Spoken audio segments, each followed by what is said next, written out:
இன்னைக்கு evening snacks வந்து எங்கள் வீட்டில் வந்து கேரட் அல்வா. 3 கேரட் எடுத்திருக்கேன், 2 துருவிட்டேன், இன்னொன்று துருவிட்டுருக்கேன். நல்லா பூ மாதிரி துருவின பின்னாடி கேரட் அல்வா பண்ணணும்.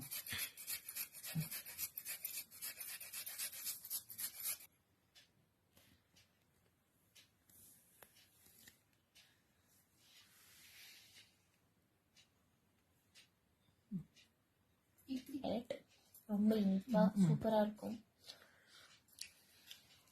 என் தங்கச்சி சைடு பை சைடு எடுத்து சாப்பிட்றா ஆட்டை போட்டு. எப்படி இருக்கு? டேஸ்டா இருக்குப்பா, இனிப்பா இருக்கு. இந்த கேரட் திருவினது இருக்கு. இப்போ வந்து கடாயை வந்து அடுப்பு வச்சாச்சு. ஃபஸ்ட்டு நெய் ஃபஸ்ட்டு ஊற்றுறோம்.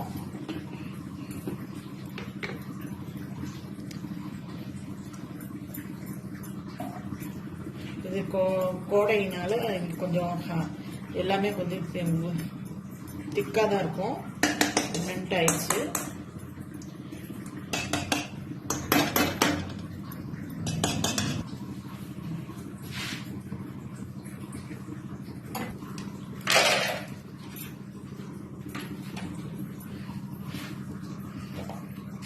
இப்போ ஏலக்காய் போடுறோம். நெய் போட்டாச்சு. நெய் நல்லா காஞ்ச பின்னாடி ஏலக்காயில் போட்டுறோம். ஏலக்காய் போட்டு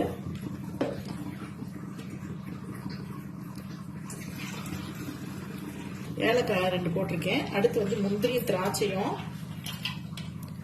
கொஞ்சம் வாஷ் பண்ணிட்டு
நல்லா நெய்யிலே போட்டுறோம். போட்டு நல்லா பொரிஞ்சிருந்துச்சுன்னா வந்து சிம்மில் வச்சுட்டு அதில் 1 டம்ளர் பால் ஊற்றுறோம்.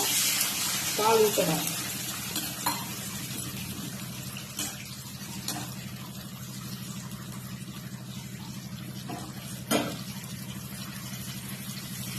மூணு கேரட் எடுத்துருக்கேன், அதுக்கு 1 டம்ளர் பால் ஊற்றிருக்கேன்.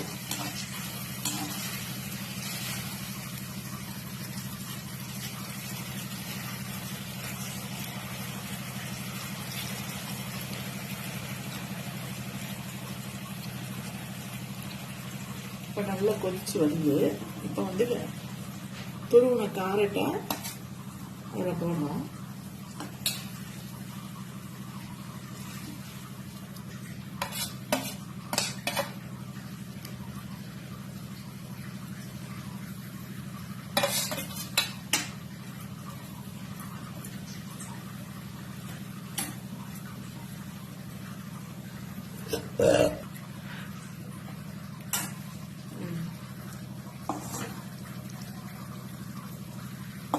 அவ்வளோதானாம்மா?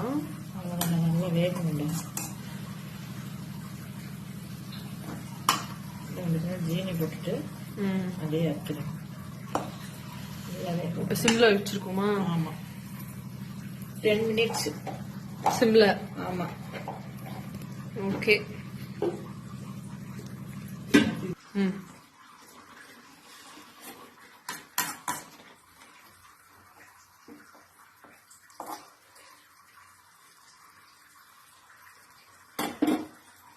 10 minutes. இங்கே விடு.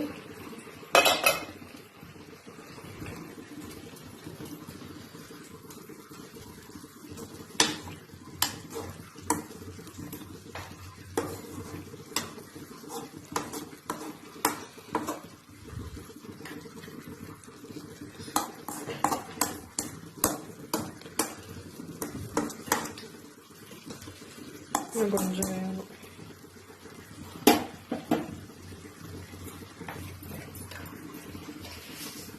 இப்போ ஜீனி 2 ஸ்பூன் போடுறோம்.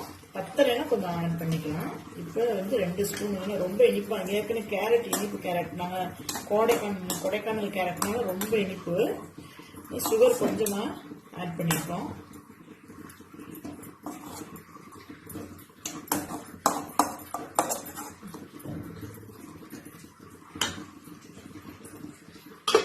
இப்போ எவ்வளோ நேரம் வைக்கணும் மூடி? 10 நிமிஷம் தான். இன்னும் கொஞ்சம் ஊற்றணுமா?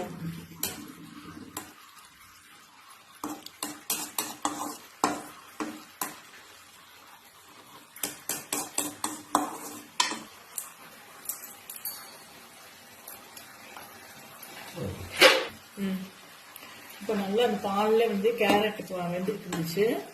சிம்லேயே வச்சுட்டோம் 10 நிமிஷம் 15 நிமிஷம் வச்சுட்டு இப்போ அதில் 2 ஸ்பூன் ஜீனி சுகர் ஆட் பண்ணிவிட்டு அதை ஒரு 5 நிமிஷம் சிம்லேயே வச்சாச்சு. இப்போ கேரட் எல்லாம் ரெடி. சாப்பிட்டு சூப்பராக இருக்கும். இதோட காரமாக ஏதாவது மிக்சரு இல்லைன்னா பஜ்ஜி ஏதாவது போட்டு சாப்பிட்டுட்டோம்னா ஈவினிங் ஸ்நாக்ஸு சூப்பராக இருக்கும்.